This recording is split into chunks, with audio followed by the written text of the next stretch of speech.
질문 기회 주셔서 감사합니다. 로이터 통신의 김희진 기자라고 합니다. 지금 북한과의 대화가 전혀 이루어지지 않고 있는데 이 평행선을 달리고 있는 와중에 이제 대통령님만의 어떤 전략이 있으신지, 그리고 그 중에서 그 한반도 비핵화에 대해서 미세한 조절이나 어떤 변화도 한 번쯤 고려를 해보실 수 있으신지 궁금합니다. 감사합니다. 남북 관계는 참 어려운 상황이 됐습니다. 지금도 이제 무인기 침투 문제 때문에 좀 소란스럽습니다. 북한 입장에서는, 북한이라고 하면 참 싫어하더군요. 북측에서는 이 정권이 교체됐는데도 이 무인기가 또 날라왔더라. 이거 뭐냐? 말로는 뭐 대화, 소통, 협력, 평화, 안정 얘기하면서 뭐 이 사실은 공식적으로 못하니까 이제는 민간인 시켜서 몰래 또는 아니면 뭐 직접이든지 뭐 이렇게 하는 거 아니냐? 뭐 그런 의심도 들었을 테고, 원래 자라보고 놀란 것은 소통 보고 놀란다고 불신이 막 거기에 달아 있는 거죠. 제가 전에도 한 말씀드렸습니다만, 뭐 제가 이런다고 북한 편 드는 건 아니에요. 뭐 말만 하면 북한 편 든다고. 역지사지 하는 게 역지사지. 역지사지 하는 겁니다.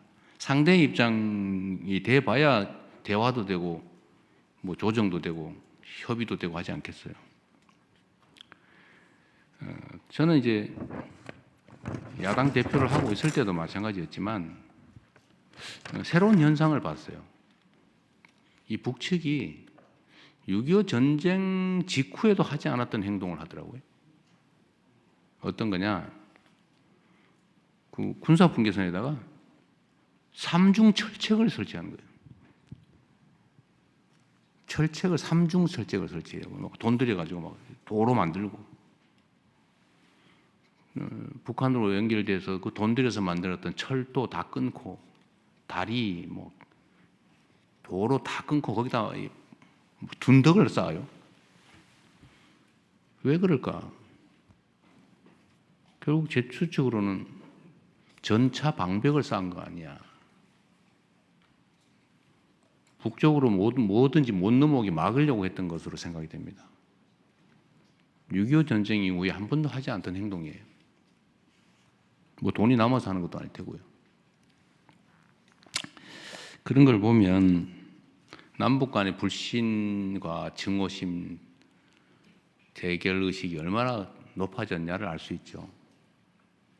그런데 정권이 바뀌어서 우리는 강력한 국방력, 뭐 안보 역량은 키우되 대화와 소통을 통해서 싸우지 않아도 되는 상태, 싸울 필요가 없는 상태, 싸우지 않고 이기는 상태가 아니라 싸울 필요가 없거나 싸울 여지가 없는 평화적 공존의 상황, 이게 가장 확실한 안보다.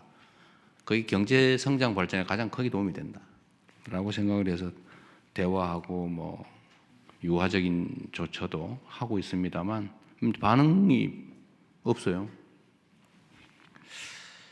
그 와중에 어쨌든 이 무인기 사건이 터져서 이재명 정부도 믿을 수가 없겠다라는 또 하나의 징표, 핑계거리를 만든 거죠, 우리 입장에서는. 그래서 이게 꽤 엄중한 사안입니다. 철저히 조사하고 잘 대책을 세워야 되는 이유죠.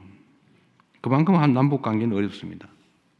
그리고 이 쌓인 불신과 적대 의식이 너무 커서 중국 시진핑 주석의 말씀처럼 석자 얼음이 어떻게 한 번에 녹겠냐, 이런 얘기도 남북 관계에도 적용이 될 수 있을 것 같습니다.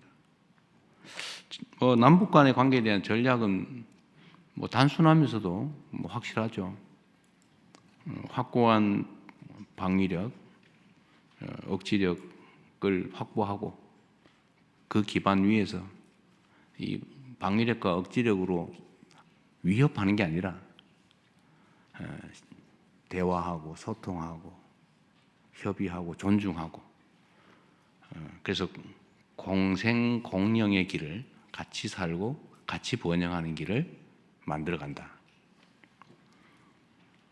통일은 지금 뭐 통일은커녕 뭐 전쟁 안 하면 다행인 상황인데, 그건 좀 뒤로 미루더라도 평화적 공존이 가능한 상황으로 최대한 할 수 있는 걸 해나간다. 그 속에서 미국의 역할이 매우 중요하다고 생각이 돼요. 미국 트럼프 대통령이 약간 독특한 분이시긴 한데, 그 점이 한반도 문제 해결에는 크게 도움이 될 수 있다고 생각됩니다. 북미 대화의 가능성도 여전히 열어놓고 계시고, 또 트럼프 대통령 같은 스타일, 그런 게 김정은 위원장하고 대화에 도움이 되는 것 같아요. 그래서 그 길을 좀 우리는 좀 잘 열어가자. 제가 페이스메이커 역할을 하겠다. 뭐 우리가 직접 하는 건 어려우니까, 어려운 상황이니까 피스메이커의 평화 만들기가 성공을 하면 뭐 한반도에 도움이 되니까 우리는 그 여건을 최대한 조성해 나가겠다, 이 말씀을 그때 드린 바가 있는데, 뭐 그 점은 여전히 똑같습니다. 그리고 비핵화가 이 사진 본질에 가는 거죠. 네. 결국 북한이 핵무장을 하고 핵 보유국으로 공식 인정받기를 갈망하고 있죠. 그리고 아마 그거는 모든 전문가들이 예측하는 것처럼, 알고 있는 것처럼 체제 유지 보존 욕구 때문이겠죠. 불안하니까. 그리고 그 문제를 해결할 수 있는 핵심은 북미 관계라고 보고 있는 것 같아요. 실제로도 그런 것 같습니다. 그래서 핵 문제는 이상적으로 본다면 북한의 핵이 없어지는 한반도 비핵화, 뭐 남쪽에는 없고 앞으로도 핵 무기를 보유할 생각이 없으니까 이제 북측에만 핵무기가 없으면 이제 한반도 비핵화는 되는 거죠. 그 비핵화를 해야 되는데 가장 이상적이긴 하지만 북한이 핵을 포기하겠습니까? 그건 또 아주 엄연한 현실이죠. 엄연한 현실과 바람직한 이상. 이 두 가지는 쉽게 공존하기 어렵죠. 그럼 이 상태로 보면 계속 갈 거냐? 지금까지 전략은 그랬죠. 기다려보자. 견디자.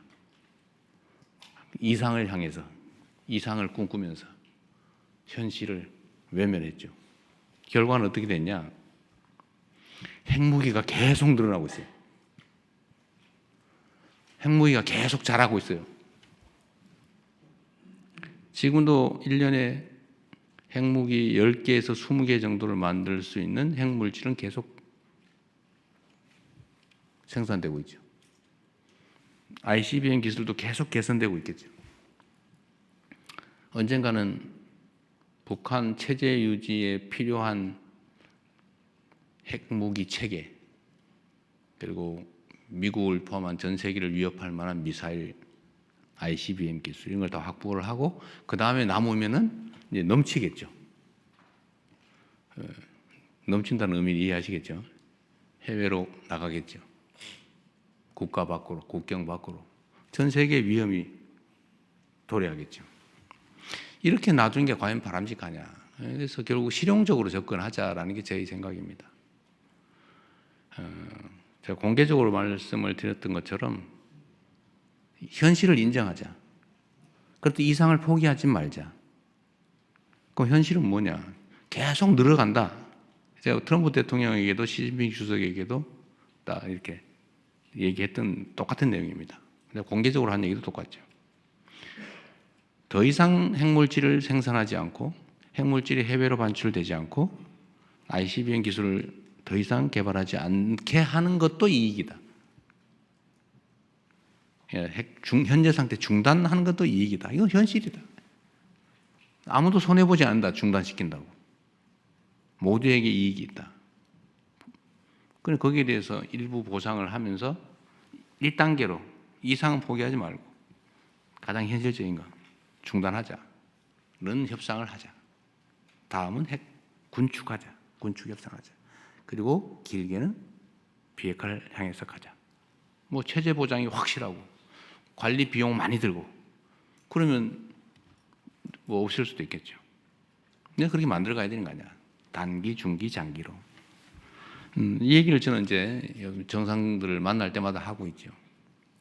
그리고 이 점에 대해서 또 뭐 그러면 비핵화를 포기하는 거냐, 뭐 비핵화는 뭐고 핵 없는 한반도는 뭐고 왜 말이 다르냐, 뭐 온갖 얘기들이 있죠. 저는 모든 문제는 실용적으로 접근하자는 겁니다. 실제 도움이 되는 방향으로. 그리고 상대가 받아들일 수 있는 걸 해야지. 뭐 절멸시켜서 없애버릴 수 없다면, 현실적으로 존재하는 거라면 그렇게 상대를 인정하고 상방이 받아들일 수 있는 모두에게 도움되는 방법을 찾아가자라고 지금 계속 설득하는 중입니다. 뭐 효과가 있을지 없을지 모르겠지만 저로서는 제가 국민 여러분의 권력을 위임받아서 대한민국의 국정을 담당하는 한 대한민국 국민들에게 그리고 대한민국에게 또 전 세계에 그리고 북한에게도 북측에게도 도움되는 실용적인 길을 좀 찾자는 게 제 생각이고 또 그렇게 계속 추진해 나가겠습니다. 저는 대전제는 그렇습니다. 나라의 힘을 키우는 것입니다. 그리고 대외적 문제, 안보, 국방, 외교 이 분야에 관한 한은 좀 정략적 접근을 좀 자제하고 이런 점에서는 힘을 좀 모아가자 이 말씀을 좀 부탁 말씀 드립니다.